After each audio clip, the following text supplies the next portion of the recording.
Before the hobby collapsed, Topps tried to fix it. Not with hype, not with scarcity, but with a version of their cards most collectors didn't even notice. We called it Topps Tiffany, but Topps never did. By the early 1980s, baseball cards were everywhere. Print runs were rising, cards were easy to find and easier to replace. Quality didn't matter much, condition wasn't king, quantity still ruled the hobby. This wasn't yet the junk wax explosion, but the foundation was already being poured, and Topps knew it. What we now call Topps Tiffany didn't arrive with an announcement. It wasn't marketed, and it wasn't branded that way at the time. Topps never called it Tiffany. These were sold simply as factory sets. The first appeared in 1984. And then they quietly continued through 1991. On the surface, they looked familiar. Same design, same photo, same player checklists.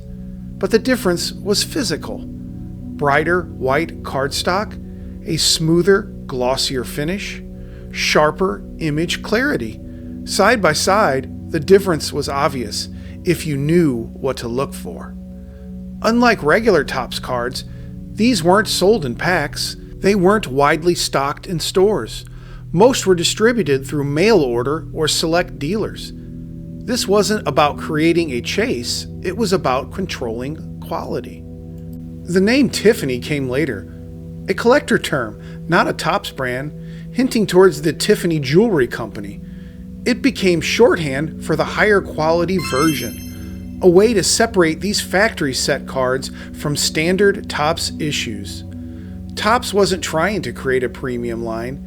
They were quietly testing whether better materials could restore confidence without changing how the hobby fundamentally worked. It was a production decision, not a marketing one. And that's why it failed. Not because the cards were bad, but because the hobby didn't yet value what they offered. In the 1980s, quantity still mattered more than condition. Gloss wasn't a selling point. Card stock didn't drive demand. Many dealers didn't push the factory sets at all. Some didn't understand them. Others didn't even see the point to it. And as overproduction accelerated across the hobby, these higher quality cards were simply drowned out. Too many cards, too much noise, and no shared understanding of why quality should matter. By the time scarcity and condition finally became important, the damage was already done. What makes Topps Tiffany even stranger is how little reaction it generated when it was new. There was no buzz, no rush, no sensing that something important was happening. In hobby publications of the time, Tiffany barely registered. It wasn't debated, it wasn't hyped, and it certainly wasn't framed as the future of the hobby. Most collectors treated these factory sets the same way they treated everything else in the late 1980s, as just more cards. Some dealers didn't stock them at all. Others moved them quietly without explanation. And for collectors ripping packs every weekend, Tiffany felt invisible. It wasn't until years later, after the collapse, that people started looking back and asking, why didn't anyone care? When the collapse came, everything changed. Suddenly, condition mattered, scarcity mattered, and quality mattered. And when premium cards finally succeeded, chrome, refractors, limited runs, they followed the same logic these factory sets had tried years earlier.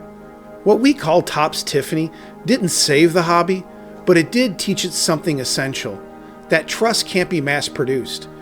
And premium only works when collectors understand why it exists. It quietly failed, but its DNA is still everywhere. Today, Topps Tiffany occupies a quiet space in the hobby. It isn't remembered as a breakthrough, and it isn't remembered as a failure. It's remembered as something in between. Collectors now see it for what it was, an early attempt to prioritize quality in a hobby that hadn't yet learned to value it. Not because it was rare, but because it was different. In hindsight, Tiffany feels less like a product and more like a warning. Because the ideas behind it didn't disappear.